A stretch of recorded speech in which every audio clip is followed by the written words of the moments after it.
Let's talk about this. We cover in this article 4 different distinct regions for cruising. I read there's 36 islands there, so there's plenty of spots to explore. You can turn this into a very great day trip or weekend trip because it's 35 to 45 nautical miles between the two locations.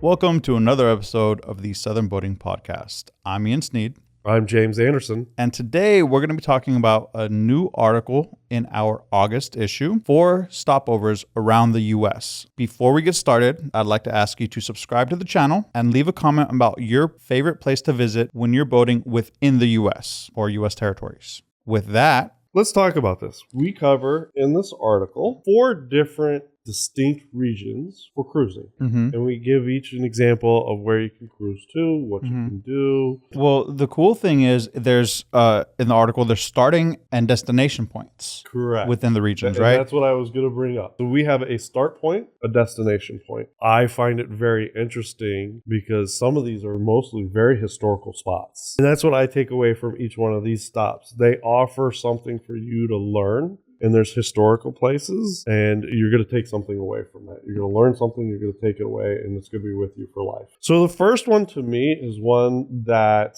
I have not been to, but I've been in the area of and spent a lot of time up there because I am from the Midwest originally, and I have a Midwestern family. And Steve, our editor-in-chief, is also spends a lot of time in this area. In fact, in the next 2 weeks, he's going up there for some much-needed relaxation. It's the Mackinac Island. Hopefully, I can pronounce this right because I'm not French. Les Cheneaux or Les Cheneaux Islands. Number one, let's talk about Mackinac Island. First time I was ever introduced to Mackinac Island, I think, was on the Discovery Channel via a show, Dirty Jobs, where Mike was on Mackinac Island and doing some of the dirty work there. One of the cool things about Mackinac Island is there is no cars allowed on the island. One of the tips in the article is either bring a bike or be ready to rent a bike because that'll be the most convenient way to get around on the island. Exactly right. And it's very historical, very beautiful. There's a lot of stuff going on there. There's a lot of cool restaurants. There's a big famous hotel there. So all of these sections, all of these regions, we have restaurant suggestions, places to get, oysters, drinks, bars, all of that. But there's also tips. For example, reading on this one, the Mackinac Island has transient and seasonal slips. Correct. So they have the state-run Mackinac Island State Harbor, and that's what you're talking about. It offers both transient and seasonal slips. And when we talked about it, I mentioned that there's a really famous hotel there. And it's very prominent on the island. To me, it turns back time. It's like history is now. Yes, exactly. It's like you actually get to experience the history that created the world that you're currently enjoying. Right. So it's almost like paying respects to it by embracing the experience while you're there. Exactly. Yeah. So our journey starts on Mackinac Island and then goes over to the Les Cheneaux Islands. That's my guess. That's my guess also. I could be wrong. Well, I struggle with French. I failed French in high school. So I read there's 36 islands there, so there's plenty of spots to explore. Hundreds of coves between the islands to explore. And some of them even have some trails on them and so on and so forth. I know for me, I want to go explore up there. So it will be on my bucket list that I plan to accomplish in the next couple of years. We should write out our bucket list of locations to visit because... And charge it to Skip. Hey, Skip, let's do a story here. Good luck with that. I can try, and maybe we can make it a business trip. For the record, Skip, that's not where I was going. Yes, it was. All right, so let's transition to the second region. The second region is another region for me that I desperately want to go to. We have clients in this region. Right. And it is a very historic area, especially for those that may have some Viking history, sailing history. And that would be Portland, Maine, to Boothbay Harbor in Maine. I've always been captivated, just like I am with Mackinac Island, with this area specifically. For me, it's steepened in history. Oh, yeah. I mean, I think the Northeast in general has so much history. Like, if you're patriotic, you want to go visit all of these places. Right. You just do. And I do agree with you that this area has so much history beyond that. Right? The Americas before it was the United States of America. it was one of the colonies. Yes. So it's an original colony state, but as well as there's a lot more history to that area because it does have a lot of settlers that were coming over from the old world. So there's a lot of historical parts of it. On top of that, knowing that I'm a foodie, Maine has some of the best restaurants, some of the best seafood, and I've got to go just for that alone. Not just put the history aside, okay. But then you add the food in, and it's like, okay, when are we going? And you've heard me say plenty of times, like, when am I going up to see my friends at a select company to visit? Because I know I'd enjoy it up there. So we start the trip in Portland, talk a little bit about Portland, and then making the venture over to Boothbay. And Boothbay has a lot of stuff to go and explore, from trails to many different things. Now, one thing I want to know is that that trip is 170 nautical miles. So you have, again, you really want to explore. You want to be out on the water. There's a lot of experiences that you can create going from Portland, Maine to Boothbay, Maine. There's a lot to take in that amount of time. In Boothbay Harbor, they can fit vessels up to 100 feet, but it's small in terms of the amount of slips. So you probably want to book in advance, especially in the summer when there's a lot more activity going on. And there's no anchoring in the downtown harbor either, which I think is a very important point, because if you're thinking, oh, well, I'll go and I'll find a place to anchor. Well, there's not really a spot to do that. And once you're there, it's really easy to explore that area because they have historical placards all along the city, so that it's essentially like you have a museum in the streets. You can walk around and experience the history that we're talking about, that we're touching on, as just part of your day without having to go somewhere and pay an entrance fee and wait in lines. It's all there for you. That's what I enjoy the most, is because it's not just taking in pretty scenery, but taking in a little bit of a history lesson as well, which is really cool. So you're going to learn, you're going to take away not just the pretty views, take away a little bit of a learning experience and enrich your life with being in that area, right? And so it's really cool. The next area, we'll move down the coast halfway to our home, and we're going to talk about Southport to Bald Head Island, North Carolina. Now, North Carolina is drastically different than the area that we just talked about. A little warmer. Yeah,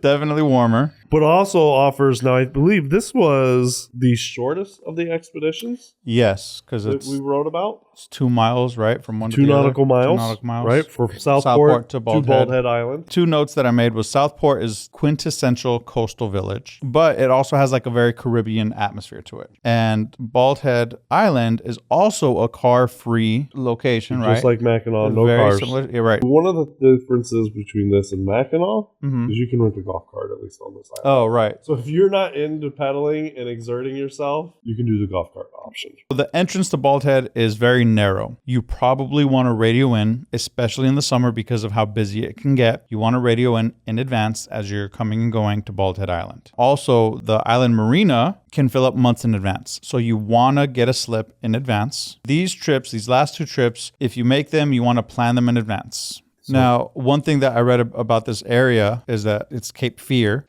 for a reason. Let's make sure that we cover this, right? Yes. So, number one, you can have drifting sandbars. It is something that you desperately need to pay attention to the channel markers, but as well as not just the channel markers, but your depth finder. Exactly. Because you need to know that, it could be different from today to tomorrow, and especially from this week to next week. So if you go and stay for a week and then come back, you are going to need to be very cautious because something along the way may have changed. Exactly. You're also going to be in a shipping channel. The Port of Wilmington? Yes. Yes. So you're going to be in the shipping channel that the shippers are using to go up to Wilmington. And these commercial vessels are massive. So you probably just want to give them their space to pass before you continue along your journey. Correct. Just give them the right of way. Yeah. And then the last part. I enjoy this part of Florida. I've been to this part of Florida a couple of times. So this is Port St. Joe to Carrabelle, Florida. Is it pronounced Carrabelle? I never pronounce things I, right. I just don't know because Florida has such unique pronunciations to some of the cities. Florida has a lot of influence of just about everything from Hispanic communities in society to Native French, Americans. Native Americans Right. to, Yeah. especially when you try and spell them. You're like, wait, how does that spell again? Exactly. Yeah. If it's Carrabelle, I could see that, even though I look at it, I'm like, Carrabelle? I don't know. I apologize to the people and inhabitants of Carrabelle, Florida. So this is a really cool part of Florida. It is not that well traveled, and it doesn't have a lot of big cities near it. And a lot of cities get investment money, so you get high rises and you get all this. And this section doesn't have Does that. not have that. So it's very original Florida vibes. It is where it finally becomes what we call the panhandle. So you know how Florida has this little hook up in here, right? On the Gulf Coast. It is just as you're turning around to get into the panhandle, right? And there's a lot of cool stuff up there. There's a lot of islands. Beaches are absolutely gorgeous. It's a nice place to be. And if there's not that many people, it is even a nicer place to be because it's a good place to slow down, relax, enjoy. You can turn this into a very great day trip or weekend trip because it's 35 to 45 nautical miles between the two locations. To me, it's definitely a little more than a day trip, just mainly because you want to have enough time to take in some of the stuff. And especially along the way because there's some beautiful beaches, there's a park, a big state park, I believe, and as well as you might have some flyovers of some jets because Tyndall is not far. I was gonna say there's a military zone. Yeah, so there's a lot of military bases up in that way. There is Tyndall, which is an Air Force base. There's some Navy exercises that go take place in that. For me, that kind of an area, I'm fascinated by it. Exactly. Yeah. So originally, Port St. Joe was a mill town, a paper mill town. Now it's more tourist funded. You also, as you're going along this voyage, because I mentioned about the military bases, there are some exclusion zones. So you need to pay attention to those. Pay attention to your chart. Pay attention to your radio. Because you may find yourself in that zone. And they'll give you instructions on how to move. Exactly. They'll let you know immediately over the radio, hey, got to go somewhere else. Yeah. Along your way to Carrabelle, there's a lot to see, easy to go, and just beautiful areas. And you can see the world's smallest police station, too. So, a lot of great places. A lot of great for you guys to places in visit. this article, some good new destinations, easy to traverse. For more details, if you have access to the digital issue, then you can see it there. If not, this issue should be hitting your mailbox soon. Otherwise, that's everything we have today. Yeah. So I'm James Anderson. I'm Ian Sneed. Come back and check us out next time.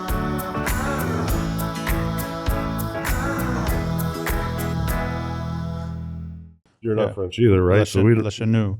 I think it's Le Cheneaux because it looks like, Le Cheneaux. I like it. Le Cheneaux. Yeah, which is fun. I like, you know what? I remember growing up, my dad used to watch the History Channel, and I thought, why it's so boring? And now I'm like, ooh, that sounds so interesting. Let me put that on. It's because you're old now. Yeah. Yeah. I value things. Yeah, I value things. You're learning something from it. That's what you're grasping from it, right? Just make sure I look good. I look good. Yeah.